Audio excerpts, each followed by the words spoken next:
இடி மின்னல் காதல் மார்ச் 29 முதல் உங்களுடைய அபிமான திரையரங்குகளில்.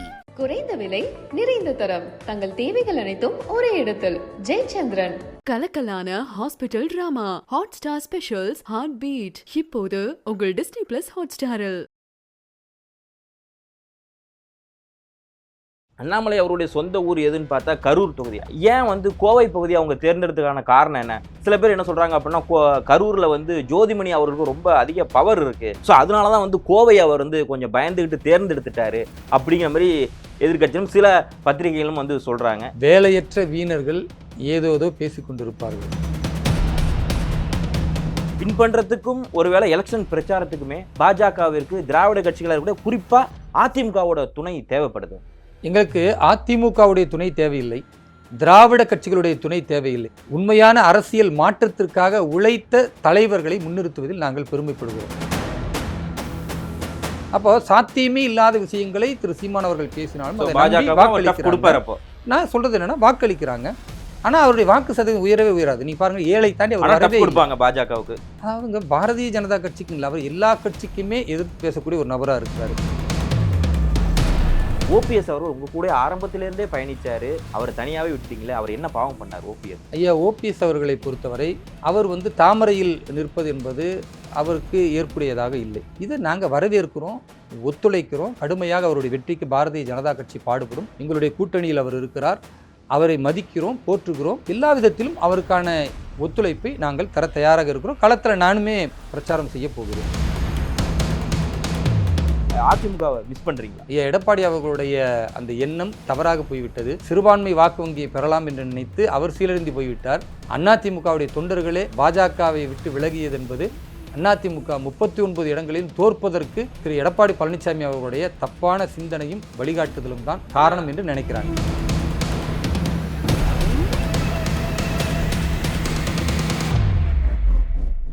ஐபிசி தமிழர்களுக்கு வணக்கம். தேர்தல் களம் கொஞ்சம் பரபரப்பாக தமிழகத்தில் இருக்கக்கூடிய இந்த நிலையில் பாஜக தேசிய செயலாளர் சிறுபான்மை அணியைச் சேர்ந்த வேலூர் இப்ராஹிம் நம்முடைய இணைஞ்சிருக்காங்க. சார் வணக்கம். வாழ்க வளமுடன். கிட்டத்தட்ட ஏன்னா தமிழகத்திலும் தேர்தல் களம் கொஞ்சம் அப்படியே பயங்கரமாக சூடு பிடிக்க ஆரம்பிச்சிருச்சு. குறிப்பாக அண்ணாமலை அவர்கள் முதலமைச்சர் வேட்பாளர் தான் அப்படின்னு சொல்லிட்டு இருந்த நிலையில் பார்த்தா இப்போ எம்பி எலெக்ஷன்லையும் இப்போ நிற்கிறாங்க. என்ன காரணம் சார்? பாரதிய ஜனதா கட்சியினுடைய மத்திய தலைமை என்ன முடிவு எடுக்கிறதோ அந்த முடிவுக்கு ஒவ்வொரு காரியகர்த்தாக்களும் கட்டுப்படுவோம். அதில் எங்களுடைய மாநில தலைவர் திரு அண்ணாமலை அவர்கள் விதிவிலக்கல்ல. கடந்த காலங்களில் இது மாதிரி பல தலைவர்கள் மாநில தலைவர்களாகவும் இருந்திருக்கிறார்கள், பாராளுமன்ற தேர்தலிலும் போட்டிட்டு இருக்கிறார்கள். அதே இந்த முறையும் செய்ய சொல்லி மத்திய தலைமை சொன்ன அடிப்படையில் கோவை பாராளுமன்ற தேர்தலை சந்திக்க தயாராக இருக்கிறார். நிச்சயமாக வென்று காட்டுவார். அண்ணாமலை அவருடைய சொந்த ஊர் எதுன்னு பார்த்தா கரூர் தொகுதி. அங்கேயே அவருக்கு ரொம்ப செல்வாக்கு இருக்கிறப்போ ஏன் கோவை பகுதியை அவங்க தேர்ந்தெடுத்ததுக்கான காரணம் என்ன? சில பேர் என்ன சொல்றாங்க அப்படின்னா, கரூரில் ஜோதிமணி அவருக்கு ரொம்ப அதிக பவர் இருக்கு, ஸோ அதனால தான் கோவை அவர் கொஞ்சம் பயந்துக்கிட்டு தேர்ந்தெடுத்துட்டாரு அப்படிங்கிற மாதிரி எதிர்கட்சியும் சில பத்திரிகைகளும் சொல்றாங்க. நீங்க எப்படி சார் பாக்குறீங்க? திரு ராகுல் காந்தி அவர்களுடைய சொந்த தொகுதி அமேத்தி, அதை விட்டு கேரளாவில் இருக்கிற வயநாடுல ஏன் போட்டியிடுகிறார்?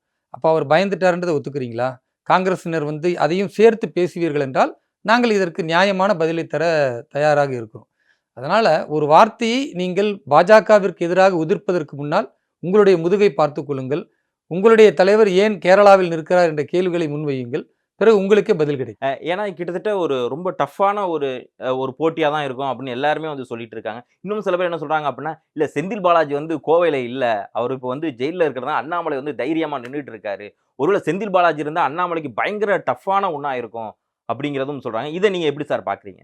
வேலையற்ற வீணர்கள் ஏதோதோ பேசிக்கொண்டிருப்பார்கள். எங்களை பொறுத்தவரை புதிய பாரதத்தை படைக்க வேண்டும் என்ற லட்சிய வேட்கையோடு, விக்ஷித் பாரத், வளர்ச்சிமிகு பாரதம் என்ற கொள்கையோடு 2047 உலகின் குருவாக பாரதத்தை நிலைநாட்ட பாரத பிரதமர் திரு நரேந்திர மோடி என்ற உன்னதமான அந்த மனிதனின் நலத்திட்டங்களையும் நன்மைகளையும் மக்களுக்கு கொண்டு போய் சேர்க்க வேண்டும். அதற்கான ஒவ்வொரு காரியகர்த்தாக்களுடைய உழைப்பும் அர்ப்பணிப்பும் தியாகமும் இந்த தேர்தலில் எதிரொலிக்கும். இதுதான் எங்களுடைய நோக்கமே தவிர, இவங்க எங்களை பற்றி என்ன பேசுகிறாங்க, அவங்க எங்களை என்ன ஆபாசமாக சொல்கிறாங்க, இவர்கள் என்ன இழிவுபடுத்துகிறார்கள், அதை பற்றி கண்டுகொள்ளவே மாட்டோம். எங்களை பொறுத்தவரை இந்த 2024 பாராளுமன்ற தேர்தல் தமிழகத்தில் தர்மத்திற்கும் அதர்மத்திற்கும் இடையேயான போராக நாங்கள் கருதுகிறோம்.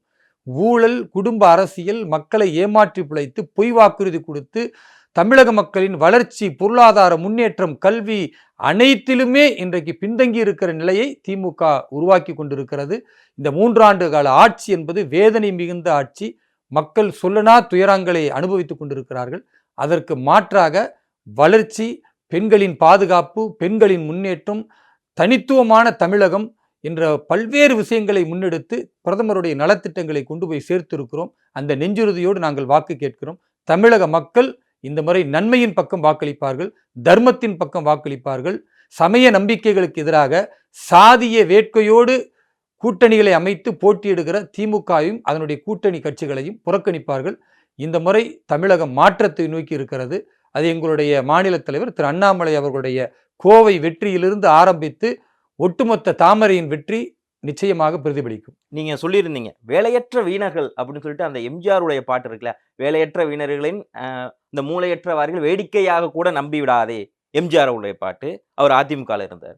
நயினார் நாகேந்திரன் இன்னைக்கு வந்து சொல்லியிருந்தாங்க என்ன அப்படின்னா, நான் போகிற இடத்துல வந்து எம்ஜிஆர் அவர் ஜெயலலிதா இந்த புகைப்படங்களை வந்து பயன்படுத்துவேன் எலெக்ஷன் பிரச்சாரத்தில் அப்படின்னு சொல்றப்போ, வின் பண்றதுக்கும் ஒருவேளை எலெக்ஷன் பிரச்சாரத்துக்குமே பாஜகவிற்கு திராவிட கட்சிகளை கூட குறிப்பா அதிமுகவோட துணை தேவைப்படுது.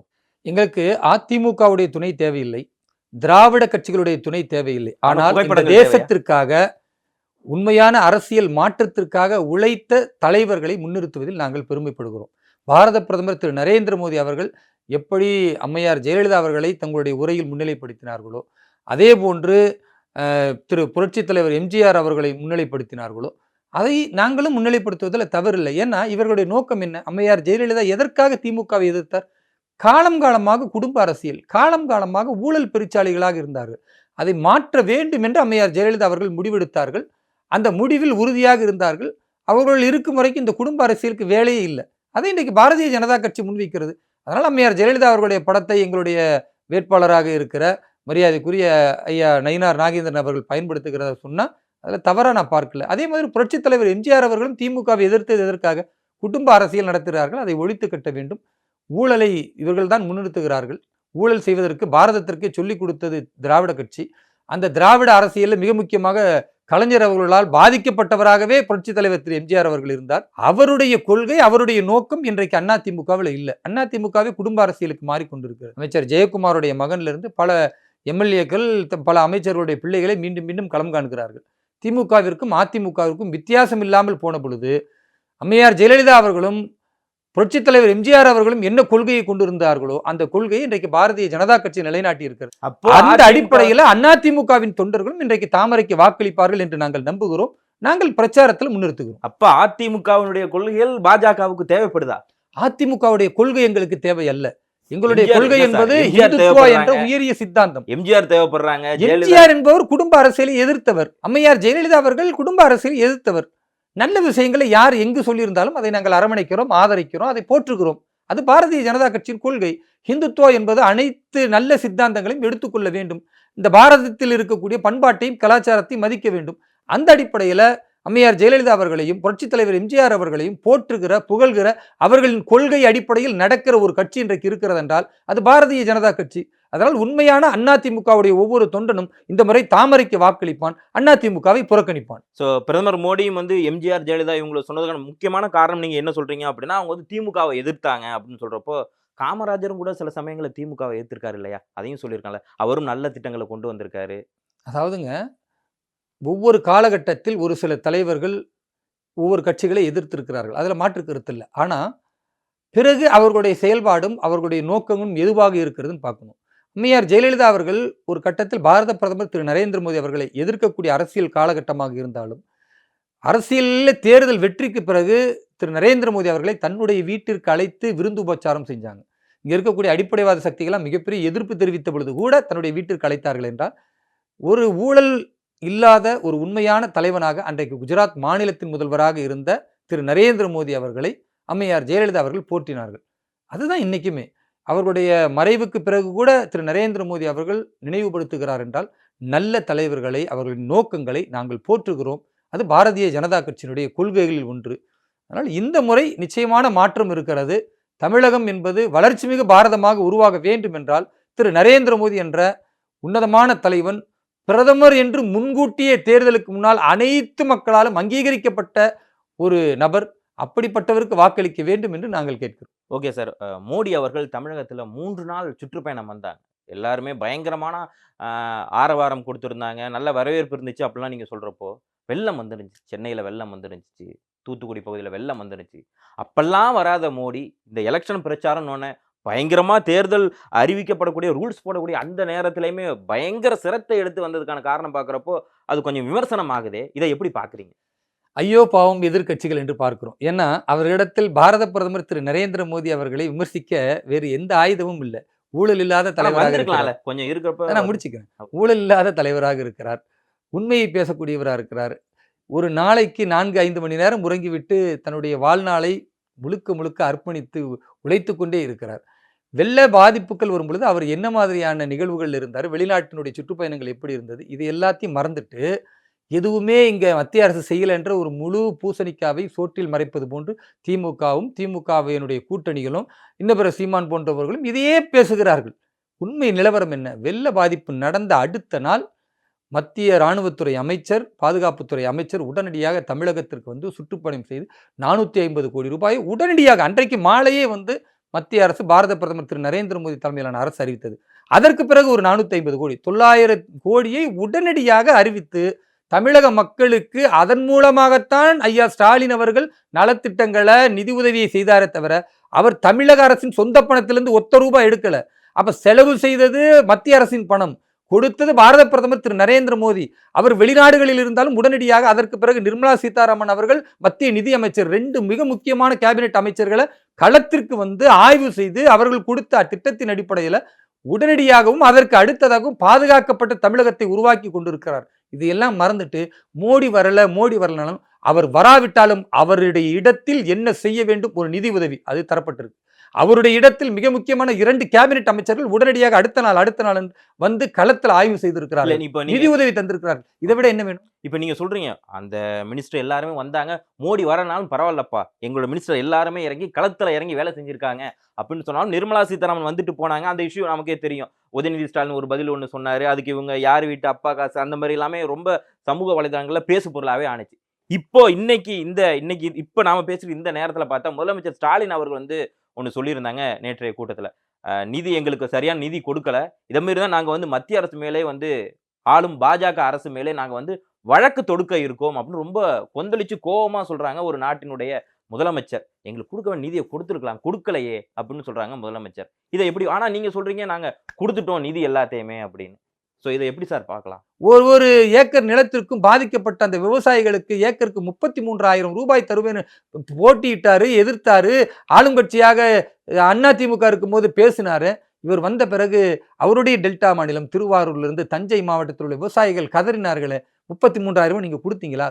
வணிகர்கள் கதறுகிறார்கள், இன்றைக்கு செவிலியர்கள் கதறுகிறார்கள், இன்றைக்கு ஆசிரியர்கள் கதறுகிறார்கள், அரசு ஊழியர்கள் கதறி கொண்டிருக்கிறார்கள். மத்திய அரசினுடைய நலத்திட்டங்களுக்கு ஸ்டிக்கர் ஒட்டிவிட்டு ஏதோ இவர்கள் செய்தது போன்று ஏமாற்றுகிறார்கள். இவருக்கு பேசுவதற்கு கொஞ்சம் கூட யோகியது இல்லை. மீண்டும் அதே போய் மீண்டும் 1000 ரூபாய்க்கு மேல நாங்க எல்லாருக்கும் திரும்ப அதிகப்படுத்தி தருவோம்னு சொல்றது, அதே போன்று டோல்கேட்டை இல்லாம ஆக்கிடுவோன்றது, மறுபடி வந்து கேஸ் விலையை 500 ரூபாய் குறைப்புன்றது. எப்படிங்க குறைப்பீங்க? நீங்க மத்திய அரசுடைய பிரதமரா? நீங்க ஒரு பிரதமர் பேச வேண்டியதெல்லாம் இவர் பேசுகிறார் என்றால் இந்தி கூட்டணி வராது. நிச்சயமாக ராகுல் காந்தி உள்ளிட்ட யாருமே ஜெயிக்க போவது கிடையாது. அட்ரஸ் இல்லாமல் இன்றைக்கு அடையாளம் இல்லாமல் போகக்கூடிய நிலைமையில தான் காங்கிரஸ் இருக்கு. இந்த மாதிரி ஒரு நிலைமையை வைத்துக்கொண்டு இவர்கள் தேர்தல் வாக்குறுதி கொடுத்தால் மீண்டும் மீண்டும் தமிழர்களை மடையர்களாக கருதுகிறார் திரு ஸ்டாலின் அவர்கள். தமிழக மக்கள் இந்த முறை மிகப்பெரிய பதிலடியை திமுகவிற்கு தருவார்கள். சார், நீங்க இப்ப சொல்லியிருந்தீங்க டெல்டா மக்கள் எல்லாம் முதலமைச்சர் ஏமாத்திட்டாரு, இவருக்கு வந்து குறிப்பா விவசாயிகளை ஏமாத்திட்டாருன்னு அப்படின்னு நீங்க ரொம்ப கோவப்பட்டு சொல்லுவீங்க. ஆனா அங்க டெல்லியில வந்து விவசாயிகள் வந்து போராட்டம் பண்ணிட்டு இருக்காங்க. அவங்களுக்குமே வந்து என்ன சொல்லியிருந்தாங்க அப்படின்னா, உங்களுக்கு ஒரு குறிப்பிட்ட விலை வச்சு நாங்க நிர்ணயம் கொடுத்துட்றோம்ப்பா அப்படிங்கிறத பாஜக அரசு சொல்லி இருந்துச்சு. ஆனா இப்ப மறுபடியும் அவங்களுமே வந்து போராட்டம் பண்ணிட்டு இருக்காங்க. இதை பாக்குறப்போ அப்போ ஒருவேளை இவங்க நீங்க சொல்ற மாதிரியே மத்திய அரசுல மோடி அரசும் ஏமாத்திட்டாங்களா? அப்போ நாங்க வாக்குறுதி கொடுக்கலையேங்க. நாங்க ஏதாவது பொய்யான வாக்குறுதி கொடுத்து அந்த வாக்குறுதி நிறைவேறவில்லை என்று யாராவது விவசாயிகள் போராடினால் உங்களுடைய வாதத்துல நியாயம் இருக்கும். திமுக வாக்குறுதி கொடுத்ததை நிறைவேற்றல் என்பதுதான் எங்களுடைய வாதம். ஏமாற்றி இருக்கிறார்கள் என்பது வாதம். அதான் நாங்களும் சொல்ல வரோம். அங்கு உள்ள விவசாயிகள் எதை போராடி இருக்கிறார்களோ, அந்த விவசாயிகள் எதை போராடி கொண்டு இருக்கிறார்களோ அவர்கள் கேட்கக்கூடிய தொகை ஒதுக்கீடு என்பது பாரதத்தினுடைய ஒட்டுமொத்த பட்ஜெட்டை வெறும் விவசாயிகளுக்காக மட்டுமே கொடுத்து விட்டால் நாட்டில் வேறு எதுவுமே இயங்காதுங்க. நிதர்சன உண்மையை புரிந்து கொள்ளணும். அப்போ அதை மத்திய நிதியமைச்சர் திரு நிர்மலா சீதாராமன் அவர்களில் இருந்து எல்லோரும் வெளிப்படையாக பேசிவிட்டு வாருங்கள் என்று இன்றைய தேதி வரை உட்கார்ந்து பேசி கொண்டிருக்கிறோம். எது சாத்தியமோ அதை விவசாயிகளுக்காக செய்யக்கூடிய அரசாக இது இருக்கிறது. விவசாயிகளின் பாதுகாப்பான அரசு. ஒவ்வொரு வருடத்திற்கும் 1000 ரூபாய் விவசாயிகளுக்கு அளித்து கொண்டிருக்கிறோம். விவசாயிகளுக்காக ஃபசல் பீமா யோஜனா என்ற அவர்களுக்கான பாதுகாப்பு திட்டங்கள் இருக்கிறது. இன்சூரன்ஸ் திட்டங்களை செயல்படுத்துகிறோம். விவசாயிகளுக்கான பல்வேறு டெக்னாலஜியை கொண்டு வந்திருக்கிறோம். உலகளவில் விவசாய பொருட்கள் போவதற்கு, இந்திய அளவில் விவசாயிகள் தங்களுடைய பொருட்களை விற்பனை செய்வதற்கான தளங்களை அமைத்து கொடுத்திருக்கிறோம். விவசாயிகளின் முன்னேற்றம் தான் பாரதத்தின் முன்னேற்றம் என்று பாரத பிரதமர் திரு நரேந்திர மோடி அவர்கள் எண்ணிலடங்கா காரியங்களை செய்து கொண்டிருக்கும் பொழுது விவசாயிகளுக்கு எதிரான அரசு என்று இவர்கள் திட்டமிட்டால், பிரச்சாரம் செய்தால் விவசாயிகளை அதை ஏற்றுக்கொள்ள மாட்டார்கள். உண்மையான விவசாயியாக இருக்கிற ஒவ்வொருவரும் பாரத பிரதமரை போற்றுவார். விவசாயிகளுக்கு பாதுகாப்பான அரசு மோடி அரசு. நிச்சயமா பிரதமருடைய எந்த சந்தேகமும் கிடையாது. அதனால் விவசாயிகளுக்கு முன்னேற்றம் இருக்கிறது என்று உறுதியா நம்பணும். அந்த 3 விவசாயினுடைய நலத்திட்டங்களை கொண்டு வந்தோம். ஆனால் விவசாயிகள் அதை தொடர்ந்து போராடினார்கள். பிறகு அந்த மக்கள் புரியும் வரை இந்த திட்டங்களை அமல்படுத்த மாட்டோம் என்று நாங்கள் உறுதியான முடிவெடுத்தோம். அப்போ விவசாயிகளை பொறுத்த வரைக்கும் நாங்கள் நெருக்கடிக்குள்ளாக்கல. அதில் உண்மை இருக்குமேயானால், அல்லது அந்த மக்கள் புரியாமல் இருந்தாலும் கூட அவர்களுக்காக ஒரு தாமதத்தை ஏற்படுத்தி அந்த சட்டத்தை நிறுத்தி வச்சோம். அதை நடைமுறைக்கு கொண்டு வரல. இதெல்லாம் விவசாயிகளுக்காக நாங்கள் செய்கிறோம். அதே வேளையில் விவசாயிகளின் போர்வையில், சிறுபான்மை மக்களின் போர்வையில் இந்த நாட்டின் பாதுகாப்பிற்கு ஊறு விளைவிக்கக்கூடிய ஒரு திட்டத்தை செயல்படுத்த யார் முனைந்தாலும் அதை இரும்பு கரம் கொண்டு அடக்குவதற்கு மத்திய அரசு தயங்காது. அதில் நாங்கள் உறுதியாக இருக்கோம். அண்ணாமலை அவர்கள் இந்த கோவையில் அவங்களுமே தேர்தல் பிரச்சாரத்துக்கு வர்றப்ப அதில் சொல்லியிருந்தாங்க என்ன அப்படின்னா, திமுக ஆட்சி வந்த உடனே கோவையில் ரொம்ப டஸ்ட்டும் அதிகமாயிடுச்சு, அதோட சொல்ல போனால் வெப்பநிலையும் ரொம்ப அதிகமாயிடுச்சு அப்படிங்கிற ஒரு புகாரை சொல்லியிருந்தாங்க. பாருங்க, அரசியல் களத்தில் சில உவமைகளை சொல்லுவாங்க. அதாவது ஒரு நல்லவர் வந்துட்டார் அப்படின்னா மழை பெய்ந்து விடும் அப்படின்னு சொல்லுவாங்க. அது ஒரு உவமை. அதுக்காக அந்த ஊரில் உள்ளவங்களாம் நல்லவங்க இல்லையா அப்படின்னு கேட்கக்கூடாது. ஒரு உவமைக்காக சொல்லுவது. அந்த மாதிரி ஒரு ஆட்சி அநாகரிகமாக அல்லது அவலத்தின் ஆட்சியின் அளவுகோலாக இருக்கிறது என்றால் அந்த நபர்கள் எல்லாம் நிறைய சேரும் பொழுது வெப்பம் சூடு ஓவர் ஆயிடுச்சு அப்படின்றது ஒரு உவமை. உவமையாக பேசுவதையெல்லாம் நீங்கள் வார்த்தையாக அதை ஒரு எதிர் தாக்குதலாக நீங்கள் முனைந்தால் யாருமே பேச்சாளர்கள் பேச முடியாது. அப்போ அண்ணாமலை இது வரைக்கும் சொல்றது எல்லாமே ஓமை தான் சொல்லிட்டு இருக்காரோ? சில விஷயங்கள் இது மாதிரி வெப்பநிலை அதிகமாகிவிட்டது இவர்கள் வந்ததனால் அப்படின்னா, தீயவர்கள் வந்தால் வெப்பம் அதிகமாகிவிடும் என்ற ஒரு ஓமைக்காக பேசுகிறது. இதுல நீங்க என்ன பார்க்கணும்னா, எல்லா தலைவர்களும் என்ன பேசி உலர்கிறார்களோ அந்த மாதிரி கிடையாது. எப்பொழுதாவது இந்த மாதிரி ரேரான விஷயங்கள் நடக்கும்.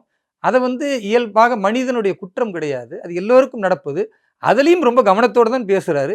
அதை தாண்டி இது மாதிரி நடக்குதுன்னா அதை நம்ம தாண்டி போகணும். இடையில சொல்றப்ப ஏன்னா கொஞ்சம் பதட்டமான நிலையில ஒருவேளை இருந்திருப்பாரு. ஏன்னா சொல்றப்ப வானதி அப்படின்னு சொல்றப்ப அக்கா அப்படின்னு சொல்றாரு. அதுக்கப்புறம் கொஞ்சம் அவர் கொஞ்சம் ப்ரெஷரான ஒரு சூழ்நிலை கண்டிப்பா இருக்குங்க. அவர் ப்ரெஷர் இருப்பதற்கு காரணம் அவர் மாநில தலைவராக வந்த பிறகு நடக்கிற முதல் பாராளுமன்ற தேர்தல். அப்போ பாராளுமன்ற தேர்தலை சந்திக்கிறார். அவருடைய தோள் மீது நிறைய பொறுப்புகள் இருக்கிறது. திரு அண்ணாமலை அவர்கள் ஒரு தனிநபர் கிடையாது, மாநிலத்தின் தலைவராக இருக்கிறார்.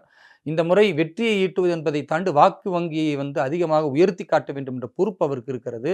தமிழகம் முழுக்க அவர் சுற்றுப்பயணம் செய்ய வேண்டும், தன்னுடைய சொந்த பாராளுமன்ற தொகுதியை வெல்ல வேண்டும், அதை தாண்டி எதிரிகளுடைய அந்த கேள்வி கணைகளுக்கு அவர் பதிலளிக்க வேண்டும். நிறைய பொறுப்புகள் இருக்கிறது. இந்த மாதிரி பிரஷர் வர்றப்பதான் எதிரியோட அந்த கேள்வி கணைகளுக்கு கொஞ்சம் ஏதாவது சில நேரங்கள்ல இருக்கும். அதாவது பல நேரங்கள் ஆயிடுது சார். இல்லைங்க, பல நேரங்கள் நீங்க புள்ளி வரும் சொல்லுங்க, நிச்சயமா கிடையாது.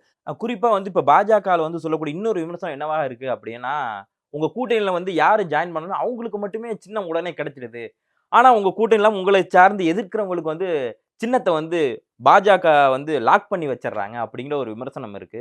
உதாரணத்துக்கு சொல்ல போனா நாம் தமிழர் அவங்களுடைய சின்னமானது கிடைக்காம போயிடுச்சு, இதுக்குமே காரணம் பாஜக தான் அப்படிங்கிற மாதிரியான விமர்சனங்கள்லாம் வந்துச்சு. இதை நீங்க எப்படி பாக்குறீங்க? திரு சீமான் அவர்கள் நீண்ட காலமாக தனியாக நின்று பிரச்சாரம் செய்து கொண்டிருக்கிறார். 5-6% தொடர்ந்து வாக்கு வாங்குகிறார். அதற்கு காரணம் புதிய வாக்காளர்களுக்கு நடைமுறை சாத்தியம் இல்லாவிட்டாலும் உணர்ச்சி மிகு ஒரு பேச்சுக்களால் கவரப்படக்கூடியவர்கள் இருக்கிறாங்க. இயல்பாக ஒரு 10% வரைக்கும் அந்த மக்கள் இருக்கிறாங்க. ஒரு மாற்றத்தை நோக்கி அப்படின்னு பார்க்குறாங்க. அப்போ சாத்தியமே இல்லாத விஷயங்களை திரு சீமான் அவர்கள் பேசினாலும் நான் சொல்றது என்னன்னா வாக்களிக்கிறாங்க. ஆனா அவருடைய வாக்கு சதவீதம் உயரவே உயராது. நீங்க பாருங்க 7 தாண்டி அவர் ஆனா டஃப் வரவே இல்ல. கொடுப்பாங்க பாஜகவுக்கு. அதாவதுங்க பாரதிய ஜனதா கட்சிக்கு இல்ல, அவர் எல்லா கட்சிக்குமே எதிர்த்து பேசக்கூடிய ஒரு நபரா இருக்கு. ஓகே, சீமானா அப்ப ஒத்துக்கிறீங்க உங்களுக்கு டஃப் கொடுப்பாங்கன்னு. இல்லங்க, நான் எல்லார் கட்சிக்குமே இருக்கு. ஏன்னா பாருங்க, ஒரு 7% வாக்கு வாங்குகிறார் அப்படின்னா, உணர்ச்சி மிகு தன்னுடைய பேச்சால் உத்வேகமாக இருக்கக்கூடிய இளைஞர்களை அவர் நம்ப வைக்கிறார். ஆனா அது நிதர்சனம் கிடையாது. ஏன்னா ஒரு மத்திய அரசில் ஆளக்கூடிய எங்களுக்கு தெரியும் அவர் பேசுவது எவ்வளவு விளையாட்டுத்தனமானது, அல்லது உணர்ச்சியை தூண்டிவிட்டு எப்படி மக்களை வாக்கு வங்கியாக மாற்றுகிறார் என்பதை நாங்கள் புரிஞ்சிருக்கிறோம். ஆனா எங்களுக்கு என்னன்னா, திமுக போன்ற ஆளக்கூடிய கட்சிகளை வீழ்த்த வேண்டும் என்றால் அதோடு தான் நாங்கள் சண்டையிட வேண்டும். இன்றைக்கு தமிழக யுத்தக்களம் அப்படித்தான் இருக்கு. டிஎம்கே வெர்சஸ் பிஜேபி அப்படித்தான் இருக்கே தவிர வேறு மாற்று எங்கேயுமே கிடையாது. சீமான் அவர்களை பொறுத்த வரைக்கும் அவர் ஒரு 7% 6% வாக்கு வாங்குறாருன்னா, அந்த முதல் தர யார் வேட்பாளர்களோ முதல் முறையாக யார் போடுகிறார்களோ அவர்களுக்கு உணர்ச்சி வேகத்தில் போடுவாங்க. பிறகு அவர்களுக்கு இன்னொரு 5 வருடம் கடக்கும் பொழுது இது சாத்தியம் இல்லை, இவர் சும்மா உணர்ச்சிக்காக பேசுறான்னு அவங்க போட மாட்டாங்க. அப்படி போடக்கூடியவர்கள் சாதகமாக இருந்தால் இந்நேரம் அவர் ஒரு 20% வாக்கு வங்கியை தொற்றுக்கணும். அது சாத்தியமே இல்லை. ஒன்று. இரண்டாவது, நீங்க பார்த்தீங்கன்னா அவருக்கு சின்னம் ஏன் கிடைக்கலன்னா அதுக்கு அவர் தான் காரணம். அவர் முறையாக பதிவு செய்யலை என்பதை அவரே ஒத்துக்கிட்டு இருக்கிறார். மூன்றாவதாக, பலருக்கு கிடைக்குது சிலருக்கு கிடைக்கல என்பதற்கு பாஜக பொறுப்பு இருக்காது. அது எலெக்ஷன் கமிஷன் தான் பொறுப்பு இருக்கணும். தேர்தல் ஆணையம் என்ன முடிவெடுக்கிறதோ, தேர்தல் ஆணையத்தினுடைய முடிவு இவர்கள் ஏற்றுக்கொள்ளாவிட்டால் நீதிமன்றம் செல்லலாம், அவர்கள் முறையிடலாம், எத்தனையோ வழிகள் இருக்கிறது. பாஜகவை குறை சொல்வதற்கு எப்படி பலருக்கும் பல வழிகளில் முயற்சி செய்கிறார்களோ அப்படி திரு சீமான் அவர்களும் முயற்சி செய்கிறார். அவருடைய முயற்சி வீணானதாக போகும் என்பதுதான் நிதர்சன உண்மை. பாஜகவோட சேர்ந்த எல்லா கட்சிகளுக்குமே ஆதரவு கொடுத்து அவங்களை அப்படியே போற்றி பாதுகாத்தி வச்சிருந்தீங்க. இப்போ வரைக்குமே பார்த்தா வரக்கூடிய கட்சிகள் எல்லாருக்குமே அவங்களுக்கான சின்னங்களை ஏதோ ஒரு இஷ்யூ ஆனாலுமே சரி, இல்லை ஓகே இந்தந்த தொகுதி அப்படிங்கிறத கரெக்டாக எந்தவித மற்ற கட்சிகளாம் கூட கொஞ்சம் இழுபறி அப்படிங்கன்னா, ஆனால் பாஜக எல்லாருக்குமே பிரித்து கொடுத்துட்டீங்கிறப்போ ஓபிஎஸ் அவர்கள் உங்க கூட ஆரம்பத்திலேருந்தே பயணிச்சாரு. கிட்டத்தட்ட சொல்லப்போனால் ஜெயலலிதா அவர்கள் இருக்கும்போதே பாஜகவோட கொஞ்சம் இணக்கமா இருந்தாரலாமே சொல்லிட்டு இருந்தாங்க. அப்படி இருந்தப்போ அவருக்கு மட்டும் ஏன் சார் நீங்க கட்சியிலையும் சேர்த்துக்கல, அவர் தனியாவே விட்டுட்டீங்களே, அவர் என்ன பாவம் பண்ணார் ஓபிஎஸ்? ஐயா, ஓபிஎஸ் அவர்களை பொறுத்தவரை அவர் அதிமுகவை எதிர்த்து அதற்கான ஒரு குழு அமைத்து சின்னத்திற்காகவும் அந்த கட்சியை மீட்டெடுப்பதற்காகவும் போராடி கொண்டிருக்கிறார். அவர் தாமரையில் நிற்பது என்பது அவருக்கு ஏற்புடையதாக இல்லை. அதை நாங்கள் மதிக்கிறோம். அது மட்டுமல்லாமல் அவர் ஒரு சுயேட்சை சின்னமாக நின்று ஒரு தொகுதியில் தமிழக மக்களுடைய அந்த நம்பிக்கையை பெற்று அந்த தொகுதியில் கணிசமான வாக்குகளை பெற்று வெற்றி பெற வேண்டும். அதன் மூலமாக அதிமுகவை வீழ்த்துவதற்கான சரியான தலைவர் என்று நிரூபிக்க அவர் களமிறங்கி இருக்கிறார். இதை நாங்கள் வரவேற்கிறோம், ஒத்துழைக்கிறோம். கடுமையாக அவருடைய வெற்றிக்கு பாரதிய ஜனதா கட்சி பாடுபடும். எங்களுடைய கூட்டணியில் அவர் இருக்கிறார். அவரை மதிக்கிறோம், போற்றுகிறோம். எல்லா விதத்திலும் அவருக்கான ஒத்துழைப்பை நாங்கள் தர தயாராக இருக்கிறோம். களத்தில் நானுமே பிரச்சாரம் செய்ய போகிறேன். இவ்வளவுதான் ஒரு கட்சியாக என்டிஏ கூட்டணியில் நாங்கள் செய்ய முடியுமே தவிர, நீங்கள் ஏன் அவரை சேர்க்கலன்னா, அது அவர்கள் தனியாக நின்று அவர்களுக்கான சுயமரியாதையோட களத்தில் நிற்கும் பொழுது நாம் சேர்ப்பது என்பது அது எந்த விதத்தில் நியாயம்? அது அநாகரிகமாக போயிடும். அவராக நின்று அவராக போட்டியிடுவதுதான் சரி என்று அவர் முடிவெடுக்கிறார் என்னும் பொழுது அதை நாங்கள் வரவேற்கிறோம். ஆனா இதே பாமக தான் உங்களை ராமதாஸ் அவர்கள் ஐயா தான் ஒரு நேர்காணல்ல சொல்றப்போ, ஒரு பழைய நேர்காணம் இணையத்துல ட்ரெண்ட் ஆயிடுது, நீங்களுமே பார்த்துருப்பீங்க. நாங்கள் பாரதிய ஜனதா கட்சிக்கு 0 மதிப்பெண் தான் கொடுப்போம் அப்படின்னு சொல்லியிருந்தாங்க. 0 மதிப்பெண் தான் கொடுப்போம்னு சொன்னவங்க கூட நீங்க கூட்டணி வச்சிருக்கீங்க அப்படின்னு சொல்லி எல்லாரும் கேள்வி கேட்கிறாங்களே. கடந்த காலத்தில் உள்ள விஷயங்களை நீங்கள் பார்த்தால் திமுக பாஜகவோடு கூட்டணியில் இருந்தது, அதிமுக பாஜகவோடு கூட்டணியில் இருந்தது. அப்பொழுது அவர்கள் எப்படியெல்லாம் பாஜகவை போற்றினார்கள், புகழ்ந்தார்கள். வாஜ்பாய் அவர்கள் இருக்கும் பொழுதே, பிரதமராக இருக்கும் பொழுதே திமுக கூட்டணியில் இருந்தது. அப்போ இன்றைக்கு இருந்த வாக்கு வங்கியை விட அன்றைக்கு குறைவாகத்தான் இருந்தது. நிதர்சன உண்மை. அன்னைக்கு கூட்டணியில் இருந்த பாமகவில் ஐயா என்ன பேசினார், அன்றைக்கு இருந்த கலைஞர் அவர்கள் என்ன பேசினாங்க, ஐயா ஸ்டாலின் இன்னைக்கு இருக்கிறாரு, இவர் என்ன பேசினார், இதையெல்லாம் திருப்பி போடுவது என்பது நாகரீகமாக இருக்காது. இது நாகரீகமற்ற அரசியல்வாதிகளோ அல்லது சில சோசியல் மீடியாவில் வைரலாக்கணும்னு செய்கிற செயலை தவிர நாங்கள் அதை பார்க்கல. ரெண்டாவது, பாமகவை பொறுத்தவரை புதிதாக அவர்கள் கூட்டணியெல்லாம் சேரலை. ஆல்ரெடி என்டிஏ கூட்டணியில் அவர்கள் இருக்கிறார்கள், தொடர்கிறார்கள். என்டிஏ கூட்டணியில் நாங்கள் இல்லை என்று வெளியே போனது அதிமுக தானே தவிர பாமக வெளியே போகலை. தாமதமானதற்கு காரணம் அவர்கள் கூட்டணியில் இணைய வேண்டிய அவசியம் கிடையாது, ஆல்ரெடி இருக்கிறாங்க. எத்தனை தொகுதிகள் ஒதுக்க வேண்டும், எந்தெந்த தொகுதிகள் ஒதுக்க வேண்டும் என்பதுதான் பேச்சுவார்த்தையாக இருந்தது. அந்த பேச்சுவார்த்தை முடிந்த பிறகு நாங்கள் அறிவித்தோமே தவிர கூட்டணியிலிருந்து நாங்கள் விலகி சென்று இருக்கிறோம் அப்படின்னு அவர்கள் எந்த இடத்திலும் சொல்லலை. கூட்டணியில் தான் அன்றும் இருந்தார்கள், இன்றும் இருக்கிறார்கள். நிச்சயமாக 2026 தேர்தலிலும் இருப்பார்கள். Okay sir. ஏன்னா அதிமுக பாஜக கூட்டணி அப்படிங்கிறது இப்போ பிரிஞ்சிட்டீங்க. அதிமுகவை மிஸ் பண்றீங்களா? யார் பாரத பிரதமர் திரு நரேந்திர மோடி அவர்கள் மீண்டும் பிரதமராக வேண்டும் என்று நினைக்கிறார்களோ அவர்கள் எங்களோடு கூட்டணியில் இருக்கலாம். யார் வேண்டுமானாலும் எங்களுடைய கதவு திறந்திருக்கிறது. வெளிப்படையான அறிவிப்பு. இன்னைக்கு 7 கட்சிகளுக்கு மேல கூட்டணியில இணைஞ்சிருக்கிறாங்க. மிகப்பெரிய மெகா கூட்டணி அமைத்திருக்கிறோம். அதிமுக சென்று இருக்கிறது என்றால் அனாதையாக இருக்கிறார். அவரை கண்டுகொள்ளவே ஆள் இல்லை. அவர் யாரையெல்லாம் கூப்பிட்டாரோ யாருமே வரல. சொல்லப்போனால் அவங்க கட்சியில் உள்ள சில கட்சிகளே முதல் கூட்டம் அந்த 40 கேண்டிடேட் அறிவிக்கும் பொழுது புறக்கணிச்சிருக்கிறாங்கன்றதெல்லாம் ஊடகங்களில் பார்க்கும் பொழுது ஐயா எடப்பாடி அவர்களுடைய அந்த எண்ணம் தவறாக போய்விட்டது. சிறுபான்மை வாக்கு வங்கியை பெறலாம் என்று நினைத்து அவர் சீரழிந்து போய்விட்டார். இன்னைக்கு நிலைமை வேறு கட்டத்தை நோக்கி போய் கொண்டிருக்கிறது. அதிமுகவுடைய தொண்டர்களே மனநிலை சோர்ந்து போய் இவர் தவறான முடிவெடுத்து விட்டார். பாஜகவை விட்டு விலகியது என்பது அதிமுக 39 இடங்களில் தோற்பதற்கு திரு எடப்பாடி பழனிசாமி அவர்களுடைய தப்பான சிந்தனையும் வழிகாட்டுதலும் தான் காரணம் என்று நினைக்கிறாங்க. ஆனா நீங்க அவங்க பாஜக விட்டு வெளி வந்தப்போ எல்லாரும் பட்டாசு வெடிச்சு இனிப்பெல்லாம் வச்சு கொண்டாடினாங்களே சார் அதிமுக தொண்டர்கள். சில பேருக்கு உண்மை நிலவரம் தெரியாதுங்க, கள சூழல் தெரியாது. ஆனால் இன்னைக்கு கள சூழத்தை அறிந்திருக்கிற அதிமுகவுடைய உண்மையான தொண்டர்கள் கவலைப்பட்டு கொண்டு இருக்கிறார்கள். நிச்சயமாக அவர்கள்லாம் தாமரைக்கு தான் வாக்களிப்பாங்க. நிச்சயமா வாக்களிப்பாங்க.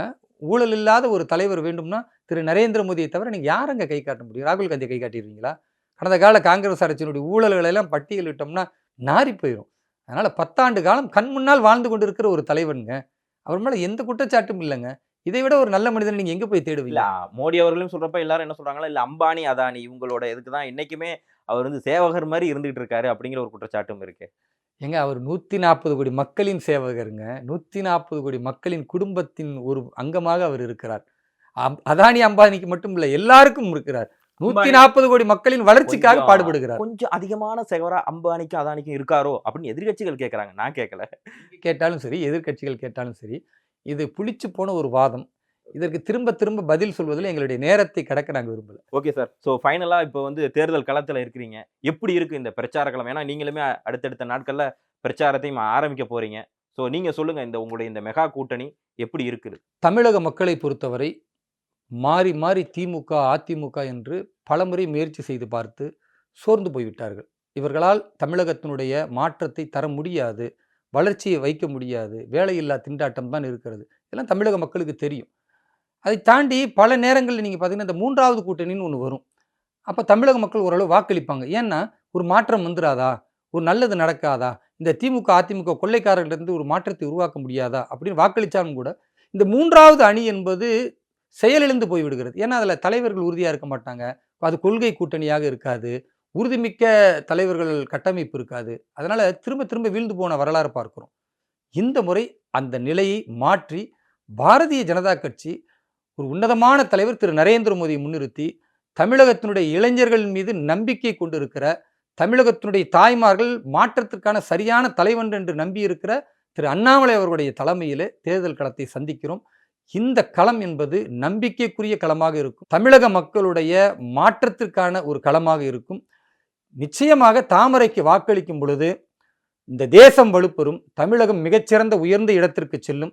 வேலைவாய்ப்பு, கல்வி, பொருளாதாரம் முன்னேற்றம், அதே போன்று ஒவ்வொரு மணலிலிருந்து, செம்மண்ணிலிருந்து, பாறைகளிலிருந்து இந்த இயற்கை வளங்களை பாதுகாப்பது எல்லாவற்றையும் உள்ளடக்கிய உண்மையான ஒரு வளர்ச்சியை எங்களால் கொண்டு வர முடியும். திரு நரேந்திர மோடி அவர்கள் பிரதமராக ஆகும் பொழுது தமிழகத்திலிருந்து இரட்டை இலக்கத்தில் தாமரையில் வென்று நாங்களும் பாராளுமன்றத்தில் அமர்வோம். அந்த மாற்றத்திற்கு எங்களுடைய அர்ப்பணிப்பும் உழைப்பும் இந்த வரக்கூடிய 20 நாட்களில் இருக்கும். ஜூன் 4 மிகப்பெரிய வெற்றி செய்தி இருக்கும். அந்த வெற்றி செய்தியை உங்களோடும் நான் பகிர்ந்து கொள்வேன். கண்டிப்பாக ஜூன் 4 அதன் பிறகு வரக்கூடிய நாட்களில் நம்ம நேரடியாக சந்திப்போம். அப்போ இருக்கக்கூடிய நிலவரத்தை இந்த நேரத்தில் இணைந்து உங்களுடைய கருத்துக்களை வழங்கி மிக்க நன்றி. எங்களுக்கு உங்களுடைய வாழ்த்துக்கள். நன்றி, வாழ்த்துக்கள். இடி மின்னல் காதல் மார்ச் 29 முதல் உங்களுடைய அபிமான திரையரங்குகளில். குறைந்த விலை, நிறைந்த தரம், தங்கள் தேவைகள் அனைத்தும் ஒரே இடத்தில். ஜெயச்சந்திரன். கலக்கலான hospital drama, Hotstar specials, heart beat இப்போது உங்கள் டிஸ்னி பிளஸ் ஹாட் ஸ்டாரில்.